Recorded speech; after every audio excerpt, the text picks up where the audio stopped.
Reporter ने बोला, मैंने सर आपका क्या कहना है मसीह लोग धर्मांतरण कराते हैं उसके विषय में। प्रेज द लॉर्ड, परमेश्वर का धन्यवाद हो। एक और अवसर दिया उसने उसके दासों के मध्य, उसके जन के मध्य, उसके प्रजा के मध्य सुसमाचार लेके आने का। आइए आज का वचन हम देखेंगे याकूब में से, याकूब और उसका 3रा अध्याय, और पहली कुछ आयतों से मैं पढ़ता हूँ आप लोगों के लिए। याकूब के विषय अगर कहूँ मैं तो याकूब एक नैतिक सलाह की किताब है, जहाँ पर हमें व्यवहारिक क्या क्या करना चाहिए वो हमें बताया गया। वो उस समय के लिए भी लागू थी, आज भी लागू है। जब तक विश्वासी इस संसार में रहेगा परमेश्वर की आज्ञाएं उसके लिए बनी रहेंगी। तो पहली आयत पढ़ता हूँ मैं आप लोगों के लिए। हे मेरे भाइयों, तुम में से बहुत उपदेशक ना बने, क्योंकि जानते हो कि हम उपदेशक और भी दोषी ठहरेंगे। कैसी बात है ना। यहां पर याकूब बोलता है तुम में से सारे उपदेशक ना बने, क्योंकि हम उपदेशक और भी दोषी ठहरेंगे। कारण क्या है इसका, एक उदाहरण से समझते हैं। राहुल सामने बैठा है। राहुल क्या बोलता है आकाश से कि ऐसा करना, सिगरेट पीना बिल्कुल बेकार है और तू बिल्कुल मत पीना, इससे कैंसर हो सकता है, ज़्यादा पिएगा फेफड़े खराब हो जाएंगे, टीबी भी हो सकता है। ये पूरी सलाह दे रहा है। और बाद में 2 घंटे बाद आकाश जब परचूनी का सामान लेने गया तो उसी दुकान पे ऐसे सुट्टा मारते देख लिया। क्या लगेगा? बोला मुझे सलाह दे रहा तो खुद पी रहा है। यही है उपदेशक के साथ, सलाह देना, वचन के अनुसार सिखाना और उसके बाद खुद वचन पे ना चलना, आप दोषी हो। बहुत कठिन है उपदेशक का जीवन, एक अगुवे का जीवन बहुत कठिन है, आसान नहीं है। 24 घंटे आपको परमेश्वर की इच्छा के अनुसार जीवन को चलाना है। कहीं भी किधर भी आपने अगर उसकी प्रेजेंस से हटकर सांसारिक हो गए और अपनी इच्छा के अनुसार जीवन चलाने लगे और किसी ने आपको देख लिया, वहीं आपका पूरा का पूरा चरित्र खराब हो गया। वहीं सब एक दोष लगाने की बात आ जाएगी कि कैसे हमें समझाता था और आज खुद ऐसा जीवन जी रहा है। इसलिए वचन कहता है कि बहुत से उपदेशक ना बने। याकूब साफ कह रहा है, बोला अपने आप को जांचो, पहले अपने जीवन को जांचो। यदि तुम पवित्रता के अनुसार चल सकते हो तो तुम सोचना उपदेशक के लिए, या तुम्हारे अंदर समर्पण है, तुम्हारे अंदर बलिदान है। तब प्रभु यीशु मसीह बोलता है कि अपना क्रूस उठाकर मेरे पीछे हो लो। क्यों बोलता है वो? अपनी अभिलाषाएं, सांसारिक भूख, उसको खत्म करना आना चाहिए तुम्हें प्रतिदिन। पर हम क्या चाहते हैं? हम ये चाहते हैं कि प्रभु के अंदर बने रहकर भी हम सारी सांसारिकता के अंदर जी लें। ये प्रभु नहीं चाहता। प्रभु चाहता है या तो मेरी इच्छा के अनुसार चल या संसार के अनुसार चल, दो नाव पर पैर मत रख। यही कारण दे रखा है वहां पर, उपदेशक साफ कह रखा है यहां पर। दोबारा पढ़ता हूं मैं आपके लिए कि क्योंकि जानते हो कि हम उपदेशक और भी दोषी ठहरेंगे। बोला तुमने सबको सिखाया, सबको समझाया और खुद नहीं बदले, कितना बड़ा दुख हो जाएगा। होता है ना, कई बार टीचर क्लास के अंदर बोलता है ऐसा मत करना, ये बैड मैनर्स होते हैं, ये मत करना, बैड मैनर्स होते हैं, और बाद में वही हरकत खुद करता है। फिर बच्चे क्या बोलते हैं? सर आप भी तो कर रहे हो। फिर उसके पास एक्सक्यूज है, अरे मैंने तो मेरी जीवन जी लिया, तुम सुधर जाओ। ऐसा अगुवा प्रभु के साथ नहीं चलता। एक्सक्यूज देने वाला प्रभु का दास नहीं है। कैसे पहचाने कि अगुवा सही है? उसका सबसे आसान तरीका, आप बाइबल पढ़ने लग जाओ। जब आप बाइबल पढ़ोगे तब बाइबल के अनुसार यदि अगुवा चल रहा है तो वो सच्चा है। अपनी इच्छाएं पूरी कर रहा है, अगुआ सच्चा नहीं है। वचन भरा हुआ है यहाँ पर, झूठे अगुए से बच के रहें, तुम्हें भरमा देंगे, तुम्हें बहका देंगे और तुम्हें सही मार्ग से हटा देंगे। कितना सोच समझ के हमें जीवन जीना चाहिए। ये सिर्फ उपदेशक के लिए नहीं, ये एक विश्वासी के लिए भी है। जो मसीह के पीछे चलता है, हर एक उस व्यक्ति के लिए जिसने बपतिस्मा लिया है और पूरे समाज के सामने अंगीकार किया है कि हे प्रभु, मैं अपने पापों को इस पानी में छोड़कर अब तेरे साथ ऊपर आता हूं, उस आत्मा के साथ जो तूने मुझे दिया है। और जब हम उस पवित्र आत्मा के साथ अपने जीवन को चलाते हैं तो हम सांसारिक ना हो। वचन कह रहा है साहब साहब, दोषी ठहरोगे, और प्रभु ने दोषी ठहरा दिया तो कौन बचा सकता है आपको? कोई नहीं बचा सकता। इसीलिए बोलता है प्रभु, बहुत ही सोच समझ के अपने जीवन को चलाएं। संसार है ये, आपको दोषी ठहराने में समय नहीं लगाएगा। 2 मिनट लगते हैं दोषी ठहराने में। दोष ढूंढा जाता है, ऐसा नहीं कि दोष नहीं ढूंढ रहे, दोष ढूंढा जा रहा है। प्रतिदिन देखा जा रहा है कि कहाँ दोष लगाया जाए। प्रभु यीशु मसीह के जीवन से हम देखते हैं, प्रभु यीशु मसीह जब जब निकला तब तब फरीसी शास्त्री उसके पीछे पीछे चलते रहते थे। क्यों चलते थे? उसके सुनना पसंद था उसको?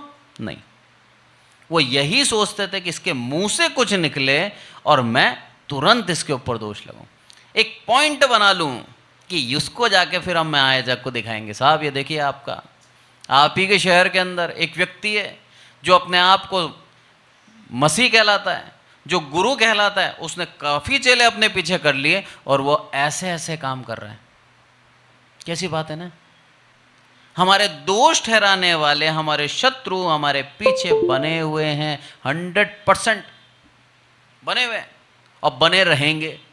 प्रभु यीशु मसीह के आगमन से अभी तक बने हुए हैं और उसके दूसरे आगमन तक बने रहेंगे। ये सच्चाई है। ये प्रभु की दया है कि हमें आज तक हम पर दोष नहीं लगाया गया। इसका मतलब ये नहीं हो जाता कि हम निर्दोष हैं। गलतफहमी निकाल देना। उसकी दया है, बस कमियां हमारे अंदर भी हैं, पर मेरे प्रभु की दया है कि आज हमारे ऊपर दोष नहीं लगाया जा रहा। जब आगे पढ़ते हैं इसके अंदर क्या बोलता है दूसरी आयत में, इसलिए कि हम सब बहुत बार चूक जाते हैं। लिखा है साफ साफ, बहुत बार चूक जाते हैं, और जो कोई वचन में नहीं चूकता वही तो सिद्ध मनुष्य है और सारी देह पर लगाम लगा सकता है। ये सारी देह पर लगाम लगा सकता है। ये है सच्चाई कि हम लोग भी कई बार चूक जाते हैं। तो हमारा जीवन में यदि हम चूक रहे हैं तो घबराने की बात नहीं है। मनुष्य है जब तक इस देह में पाप में आ जाता है, जब तक इस देह में हो जाता है गलती, पापी हो जाते हैं हम, पर उसके अंदर बने रहना ये गलत है। तुरंत माफी मांगे और प्रभु से बोलें कि हे प्रभु, दोबारा ऐसा ना हो, मुझे शक्ति दे, मुझे उस आत्मा का दान दे जो मुझे इन पापों से बचा के रखे। याकूब ऐसे ही नहीं कह रहा, वो जानता था चूक हो जाती है। वो चूक ही तो थी यहूदा की, जो 30 चांदी के सिक्के में बिक गया। चूक ही तो थी। उसको उस चांदी की चमक ने अंधा कर दिया और मेरे प्रभु की सच्चाई नहीं देख पाया और ले लिया उसने। तो हम ये नहीं कह सकते कि हम नहीं करेंगे ऐसा कभी भी। हम भी कर सकते।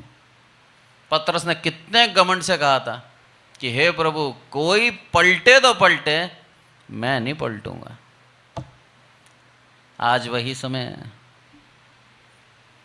दोष लगाने वाले विरोधी हमारे संग संग चल रहे हैं, हमें नहीं मालूम कौन है। वही समय है आज, और दोष लगाना चाहते हैं, उसके लिए पॉइंट ढूंढ रहे हैं, उसके लिए प्रलोभन भी दे सकते हैं आपको, उसके लिए आपको किसी भी प्रकार से आपको लालच डाल सकते हैं, कुछ भी कर सकते हैं कि एक बार इंसान लालच में आ जाए और चूक कर जाए, फिर हम देख लेंगे। होता है ना, कहीं हमने घमंड कर लिया कि मुझे कोई नहीं टाल सकता, मुझे कोई भी बहका नहीं सकता, तो शैतान आप ही को बहकाएगा। पतरस कितना प्रभु से प्यार करता था, सोचिए आप, कितना प्यार करता था। संग संग चल रहा है, उसको पकड़ लिया गया, कोई बात नहीं, उसके पीछे पीछे। उसकी इच्छा, परमेश्वर की क्या इच्छा है वो पतरस जानता था और उसकी इच्छा के अनुसार अपने जीवन को चलाना भी चाहता था, पर वो मनुष्य है, घबरा गया, डर गया अपने प्राणों को लेकर। कोई इसमें बहुत बड़ी गलती नहीं करी उसने, हर एक मनुष्य डर सकता है। उसकी जगह मैं होता तो मैं भी घबरा जाता, क्योंकि जिसके ऊपर मुझे विश्वास है, जो सर्वशक्तिमान है, जो आज तक कभी नहीं दबा, उसके ऊपर इतनी निंदा की गई, उसके मुंह पे थूका गया, उसकी दाढ़ी नोची गई, उसको थप्पड़ मारे गए। हम कैसे से देख सकते हैं कि जो सर्वशक्तिमान, जिसकी एक आवाज में आंधी रुक जाती है, वो आज चुप कैसे है? उसकी शक्ति कहां गई? विचार करने लग गया वो कि क्या हो गया मेरे प्रभु को, आज चुप क्यों है, आज जवाब क्यों नहीं दे रहा? इतने सालों से मैं उसके साथ हूं, इतने समय से मैं उसके साथ हूं, जो भी शास्त्री बोलते थे, जो भी फरीसी बोलते थे, एक जवाब में चुप कर देता था। आज इसको क्या हो गया? घबरा गया वो कि अब मेरा प्रभु नहीं बचेगा, जबकि प्रभु ने पहले से ही बोला था। अब वो समय आ गया है कि मनुष्य का पुत्र पकड़ा जाएगा, मारा जाएगा, तीसरे दिन जी उठेगा, उस चीज को जान लो। पर वो सोच रहे थे एकदम से कैसे हो गया, विश्वास उसका डगमगा गया, घबरा गया, खुद के प्राण पे आई तो घबरा गया। हर एक मनुष्य के साथ होता है। यहां पर भी बोलता है हम कई बार चूक जाते हैं, कई बार, ऐसा नहीं एक बार, कई बार चूक जाते हैं हम लोग, और उस चूकने के कारण हम दोषी हो जाते हैं। इसलिए प्रभु से विनती करें। प्रभु खुद बोलता है कि मैं प्रार्थना करो तुम, मैं सलाह दे रहा हूं तुम्हें कि परीक्षा में ना पड़ो।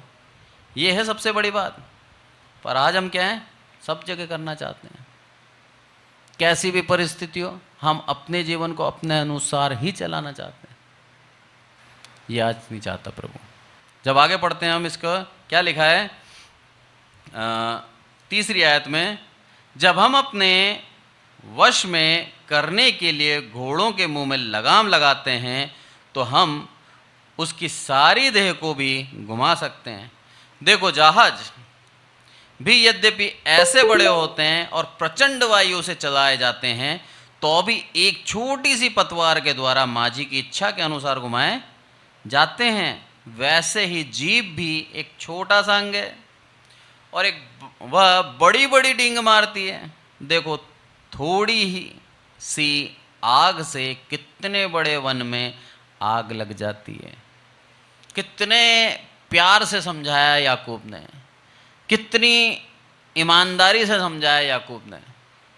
बोला इतना बड़ा बड़ा जहाज, बहुत बड़ा, प्रचंड वायु उसको धकेलती है, तब वो जहाज चलता है, पर उसकी छोटी सी पतवार उसको दिशा दे देती है।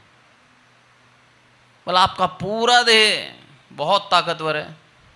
बॉडी बिल्डर होता है ना, 100 किलो वजन उठा लेता है, 200 किलो उठा लेता है, 400 किलो उठाया लोगों ने वजन, है ना, इतना ताकतवर। पर उसका एक छोटा सा अंग जो उसके मुंह में है, जबान, वो उसको पिटवा सकती है, तो उसका नाश कर सकती है। यही समझा रहा है वो कि इस अंग को संभाल के इस्तेमाल करें। डींग मारती है ये, घमंड करती है, मैं, जहां आपके अंदर आ गया ना मैं, वहीं शैतान ने आपको पकड़ लिया। कभी भी हम मैं करके घमंड ना करें। और सबसे पहले शैतान यही करता है, मैं। कोई भटके नहीं भटके, मैं तो नहीं भटकूंगा। कोई कितना ही प्रोसिक्यूशन आ जाए, कितना ही सताव आ जाए, मैं स्थिर रहूंगा। जहां आपने कह दिया वहीं शैतान आपको पकड़ेगा। क्योंकि वो परिस्थिति कैसी है हमें नहीं मालूम, उस समय क्या हमारा दिमाग चलेगा हमें नहीं मालूम। भय आ गया तो क्या करोगे, सोचिए आप। इसीलिए मैं और उस घमंड से बचें। अपनी जबान को लगाम दें, सोच समझ कर बोलें और सोच समझ कर संगति रखें। ये समय आ गया है, विरोधी चारों तरफ है, हमारे बीच में है, हमारे मित्र बन के घूम रहे हैं। भेड़ की खाल में भेड़िए घूम रहे हैं साथ में, हमें नहीं मालूम कौन है। बहुत छोटी सी रकम थी, 30 चांदी के सिक्के। आज भी वो छोटी सी रकम से बहकाने की शक्ति रखता है शैतान, आज भी रखता है। नहीं, 12 में जो अरेस्ट हुए हैं, क्या ऐसे ही अरेस्ट हो गए? योजना बनाई गई है, उसके पीछे कोई ना कोई होगा यहूदा जो आया और आके उसने खबर दी, बोला अब आ गए हैं वो लोग, जाओ पकड़ लो। पूरा वीडियो देखा मैंने, तालियां बजा रहे हैं, आराधना हो रही है, बेचारा प्रचारक प्रचार कर रहा है, संगति के साथ उसकी वाइफ और 2 महिलाएं और हैं, एक पास्टर और है, सबको अरेस्ट कर लिया, 5 को। और जो न्यूज़ दे रही है वो क्या बोल रही है मालूम है? सारे लोग डरे हुए और सहमे थे, जबकि वीडियो के अंदर आनंद के साथ तालियां बजा रहे हैं। छुपे हुए शत्रु घूम रहे हैं ना हमारे साथ, कैसे लोग हैं ना हमारे साथ। उसके बावजूद भी प्रभु का वचन कहता है धीरज धर, मैं तेरे साथ हूं। पौलुस बोलता है मैं परमेश्वर के तुल्य जो सहता हूं उसमें मेरे लिए धन्य की बात है, गर्व की बात है मेरे लिए कि मैं उसके समान सताव सह रहा हूं। सताव सहना हर एक की बात नहीं होती है, हर एक के हक में नहीं आता है। जो सह सकता है उसी को देता है प्रभु, हर एक को नहीं देता। मैं धन्य कहूँगा उन पास्टर्स को कि उनके जीवन में वो आया। आज उनके जीवन में केस लग गया, लंबा केस चलेगा, दुख उठाएंगे, पर परमेश्वर ने उनको चुना आशीष देने के लिए। पौलुस बोलता है मेरे परिश्रम को व्यर्थ मत करो, बहुत परिश्रम करा है मैंने तुम्हारे लिए, कोड़े खाए, दुख सहे, जगह जगह गया हूं मैं, उसके बाद में परिश्रम करके मैं तुमसे एक आशा रखता हूं कि अपने आप को ईमानदारी से उसके पीछे चलाने वाले बनो। पर उसके बावजूद भी यदि तुम नहीं करते तो मेरे परिश्रम को तुम व्यर्थ कर देते हो। कितने बड़ा दुख है ना। रेत का आपने किला देखा है? किला, रेत का किला बनाते हैं ना बच्चे समुद्र के किनारे, बहुत बड़ी मेहनत से बनाते हैं बेचारे, और थोड़ी देर में एक लहर आती है और पूरा किला खत्म हो जाती है। वही है अविश्वास। विश्वास में बने हुए हैं, मेरा प्रभु आपको दृढ़ रखेगा। जहां अविश्वास है आपका वो किला रेत का ढह जाएगा। दिखने में बहुत सुंदर था, बहुत बड़ा था, सबको लगता था दृढ़ है इंसान, विश्वासी है, और हुआ क्या? सताव आती, सब खत्म, सब खत्म। सोचो जब पुलिस आके उनको अरेस्ट कर रही होगी, उस घर वालों ने उनका विरोध नहीं करा, कितनी बड़ी बात है। डर गए वो भी, बोला अगर विरोध करा तो हमें भी अरेस्ट कर लेंगे। ये होता है डर। मैं उनको दोषी नहीं ठहरा रहा, क्योंकि लिखा है वचन के अंदर चूप कर जाते हैं, कर गए बेचारे चूप, उनके भी बच्चे हैं, उनको भी डर लग गया कि अगर अंदर अरेस्ट हो गए तो हमारे बच्चे कौन पालेगा। हो गई गलती, पर हम ऐसी बड़ी बातें ना बोलें, जो डींग हमारे मुंह से निकलती वो ना निकालें। वही हमें फंसाती है, वही हमें परीक्षा में डालती है और दोषी ठहराती है उस परम प्रधान परमेश्वर के सामने कि ये है दोषी। जब आगे पढ़ते हैं हम तो क्या लिखा है यहाँ पर 5 के 7 में, इसलिए हे भाइयों प्रभु के आगमन तक धीरज रखो, धरो। देखो किसान पृथ्वी की बहुमूल्य फसल की आशा रखता हुआ प्रथम और अंतिम वर्षा होने तक धीरज धरता है। प्रथम वर्षा पहली आशीष, आखिरी वर्षा दूसरी आशीष। प्रथम वर्षा यानी कि प्रभु यीशु मसीह पहली बार आ चुका है, दूसरी वर्षा प्रभु यीशु मसीह का दूसरा आगमन, उस समय तक हमें धीरज धरना है। किसान का उदाहरण देके दिया है उसने, बोला बीज डाल देता है और धीरज से फसल का इंतजार करता है प्रथम और अंतिम वर्षा तक। पहली आशीष प्रभु यीशु मसीह पहली बार आ चुका, अब दोबारा आने वाला है, उस दिन तक हमें वैसे ही विश्वास के साथ अपने जीवन को चलाना है।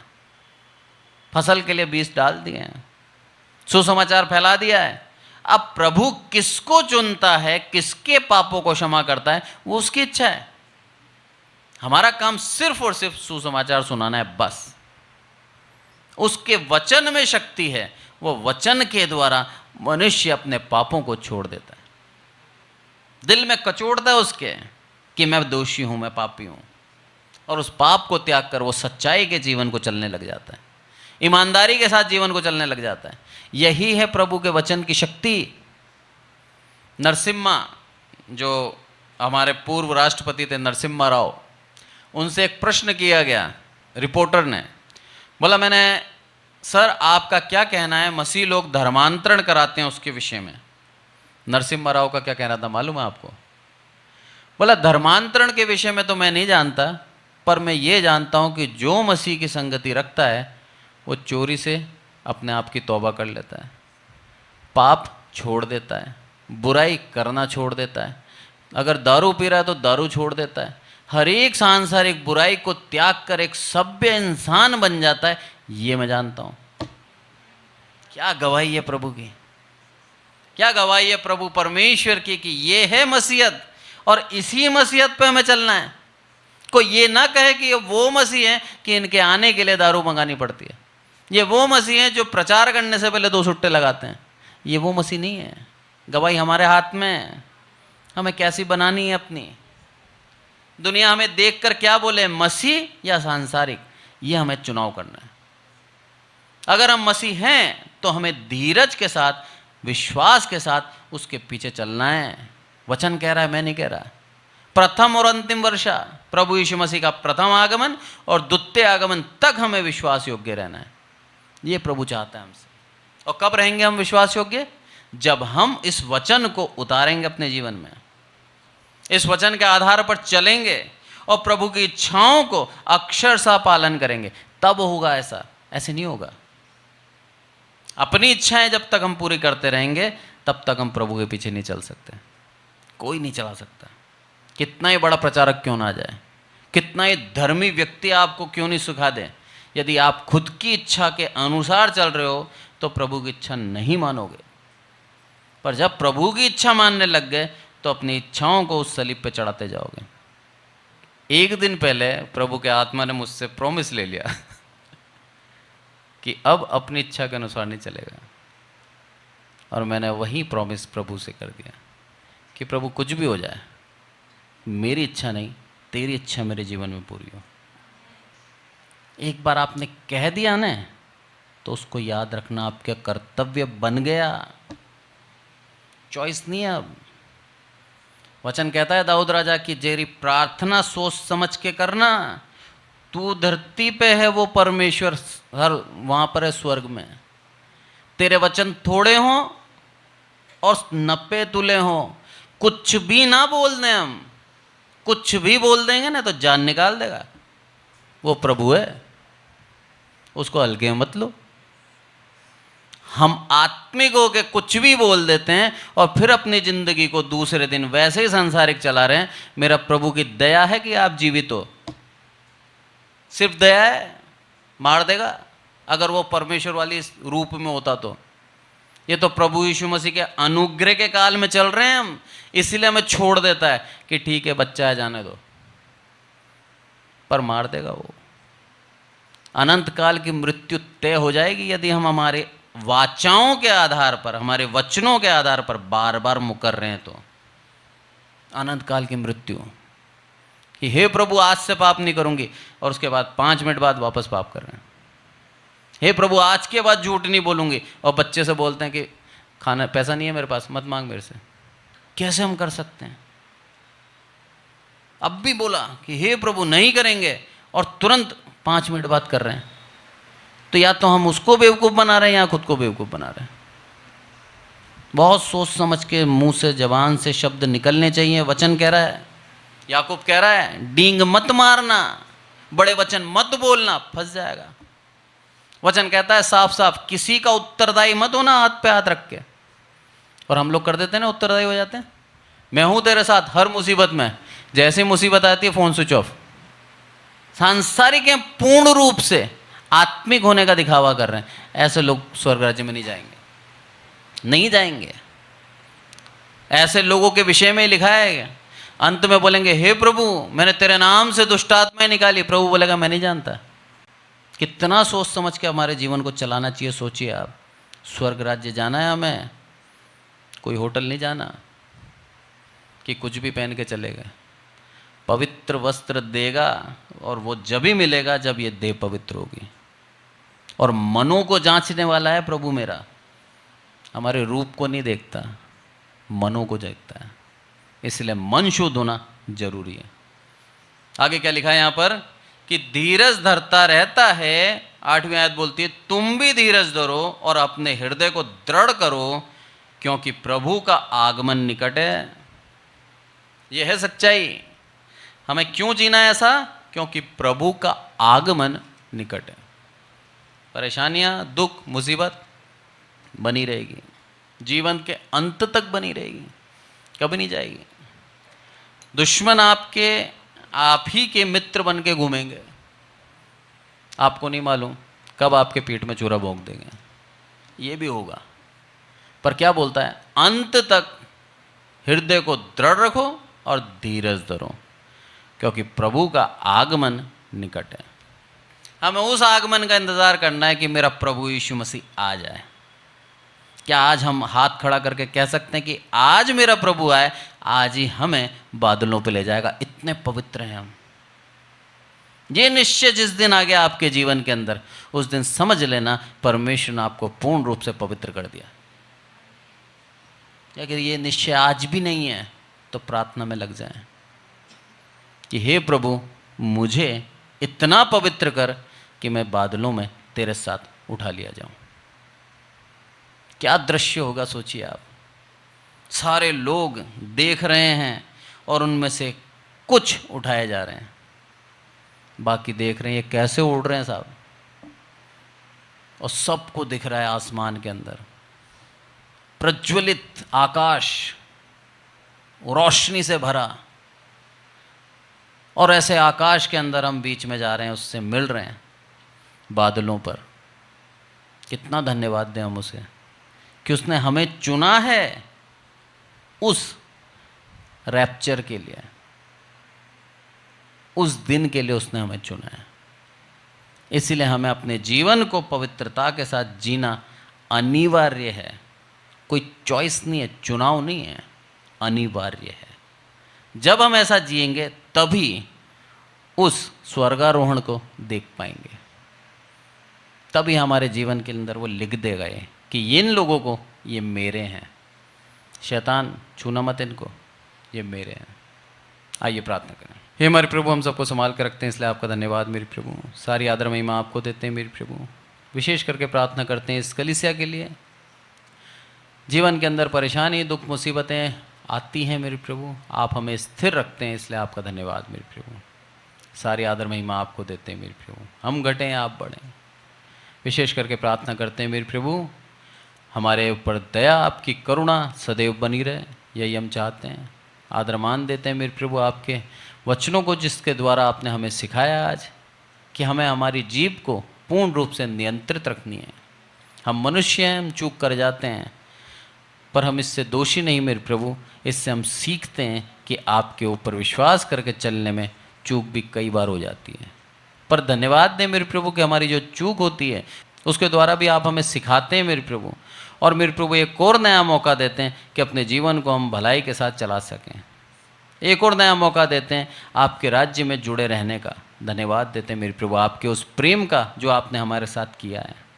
आदरमान आपको कहते हैं मेरे प्रभु, और आपकी आज्ञा का पालन करते हुए अपने जीवन को जिएं, धीरज के साथ अपने जीवन को जिएं, दृढ़ रहें हृदय के अंदर, किसी भी प्रकार का कोई भय हमारे जीवन में आने ना पाए मेरे प्रभु। आप हमारे संग हैं, आपका आत्मा हमारे संग है, यही हम जानते हैं, यही हम चाहते हैं मेरे प्रभु। आदरमान आपको देते हैं मेरे प्रभु। यहाँ उपस्थित हर एक विश्वासी और जो ऑनलाइन सुन रहे हैं मेरे प्रभु, हर एक व्यक्ति को पूर्ण रूप से बल, शक्ति, हिम्मत देना मेरे प्रभु कि आपके वचन के ऊपर स्थिरता से, दृढ़ता से खड़े रहें मेरे प्रभु, और आपके आगमन तक आपके ऊपर धीरज के साथ विश्वास करते रहे मेरे प्रभु। आदरमान आपको देते हैं। हम घटें आप बढ़ें, प्रभु यीशु मसीह के नाम से मांगते हैं, आमीन।